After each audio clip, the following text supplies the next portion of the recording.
semua yang terjadi. Lupakan sejenak, tetap bersyukuri. Memasuki awal Desember, sejumlah komoditas bumbu dapur di Pasar Langgur, Kabupaten Maluku Tenggara, Provinsi Maluku, naik tipis. Pada Senin 2 Desember 2024, harga tomat lokal jenis apel yang digandrungi emak-emak dijual Rp40.000 naik tipis. Sebelumnya dibanderol Rp30.000 per kilo. Untuk cabai keriting dihargai Rp50.000 per kilo. Sementara untuk bawang merah dijual Rp50.000 per kilo.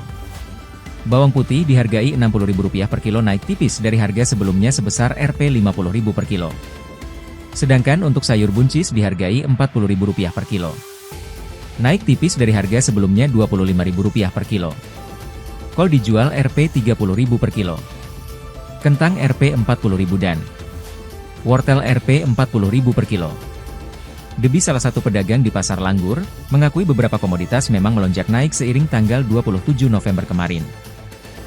Dikatakan, biasanya stok akan menipis tidak mampu melayani permintaan pembeli apalagi berdekatan momen Pilkada dan Nataru.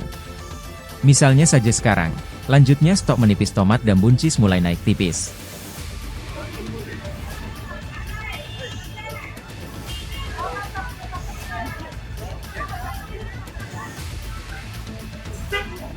Download Tribun X sekarang, menghadirkan lokal menjadi Indonesia.